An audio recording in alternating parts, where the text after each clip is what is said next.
Hello, beautiful souls. Today, I want to reaffirm a few important things. Firstly, it's helpful to recognize the existence of this energy of creation. Even better would be if you could see it as your present state of creation. So, when your friend says, "I don't see any improvement in your life," you can confidently stand within your energy of creation and reply, "That's because it's not visible to those who are outside the energy." And they will say, "Have you seen a doctor lately?" And you will say, "There are no doctors in the energy of creation." When you prioritize being in this energy, when you prioritize tuning yourself into the vibrational frequency of all that you are, you get so much life back.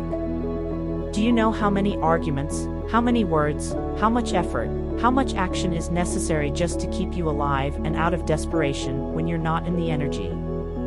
In other words, it's a big effort to live this life when you're counting on your words, your action, and your effort to make it happen. You could just have a conversation with a very well-meaning mother about her child, whom she adores more than life itself, and listen to all the efforts she's making to understand what's going on with her little child.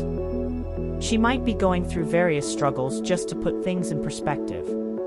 But really, all she needs to do is step away from whatever is bothering him and whatever is bothering her, and focus on something that brings her closer to the energy of creation.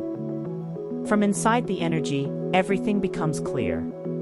People say, "Oh, you're so selfish because you're pleasing yourself." And what they mean is, "You should please me." You're selfish because you please yourself, and I'm not selfish because I think you should please me instead of yourself. There's some screwy reasoning going on. And every time it matters to you to please them instead of yourself, it's such short-term gain. Because when you care about how someone else feels or how they are responding to you, you're out of alignment with your true self. So, you behave in order to affect their response to you. You do them a very big disservice because you teach them that through action, demand, coercion, control, or power, they can wrestle their life to the ground. And there's hardly going to be anybody as cooperative as you. Think about it, have you ever had someone who is so cooperative they'd just do anything for you? And then, they were the only one who would behave that way, so you just had that one friend?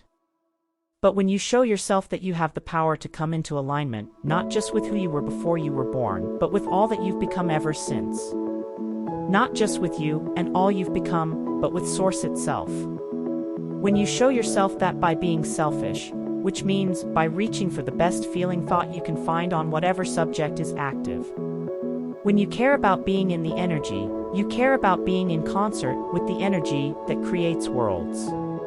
And one who's in alignment with that energy is more powerful than millions who are not.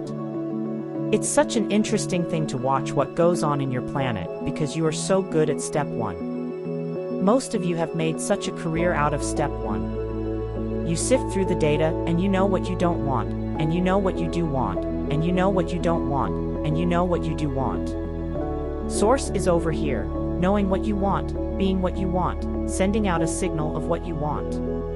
The law of attraction is over here, gathering what you want, gathering what you want. But you're over here. That's creating by default, that's going where the wind blows.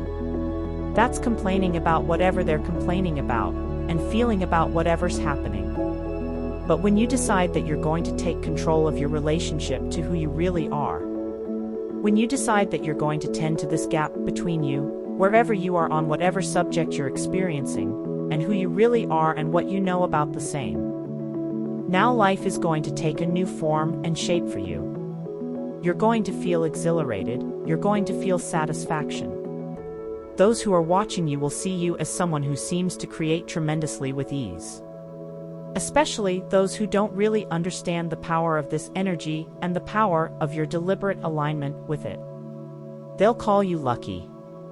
Many times they'll be jealous of you because they'll watch your fortunes amass and your funds surround you, and they'll watch you in satisfying life experiences. When they say to you, "What do you know that I don't know?"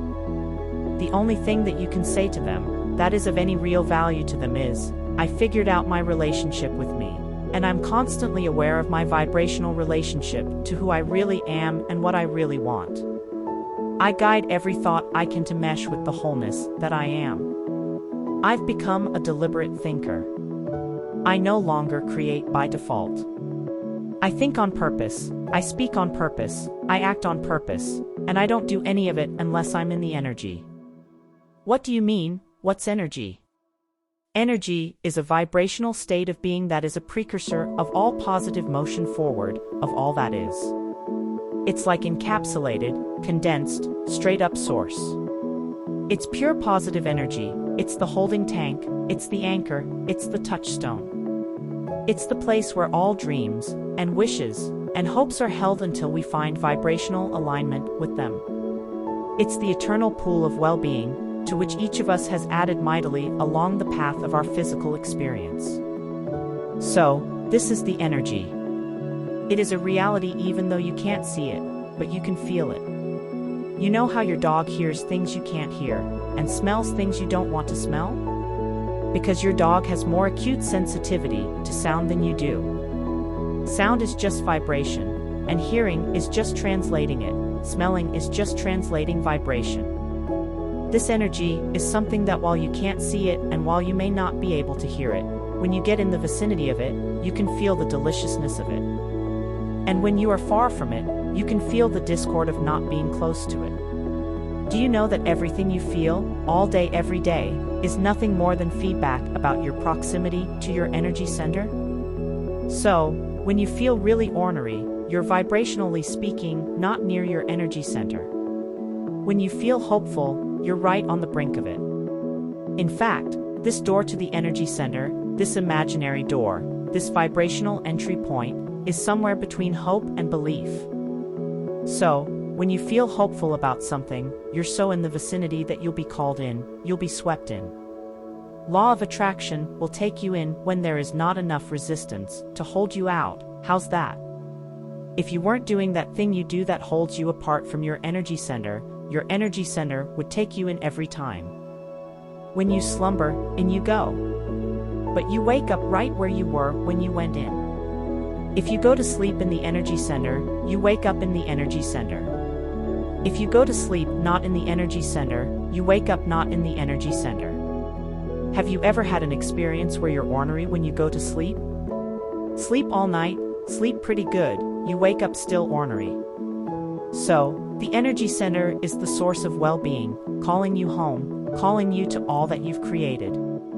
And when you are not clinging with resistance to some thought that keeps you from it, it takes you right in. So stop doing that thing you do that keeps the energy center from taking you in easily. Oh, you're just not going willingly sometimes.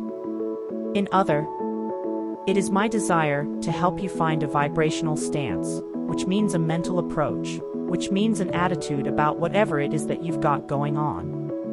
I want to help you soften your resistance, because when you soften resistance, the energy takes you in.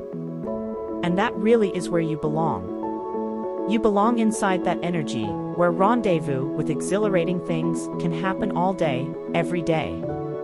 Do you know that if this time-space reality has the capacity to stimulate a desire so that the desire is already gathered in this energy of creation, then this time-space reality also has the capacity to deliver it to you now? The only reason there is a gap between you putting it in the energy and it manifesting where you and others can perceive it is because you have more resistance about the subject than you do belief or expectation about it, that's all. You just need to move yourself into more expectation. Through the mastery of our thoughts, feelings, and consciousness, we transcend the limitations of the mundane and step into the realm of limitless potential.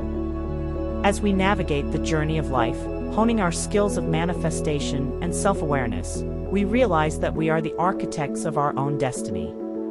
So, let us continue to level up, to expand our awareness, and to craft a reality that reflects the highest vision of ourselves. The game of life awaits, and with each deliberate thought and action, we move closer to unlocking its infinite mysteries and experiencing the boundless joy and fulfillment that await us.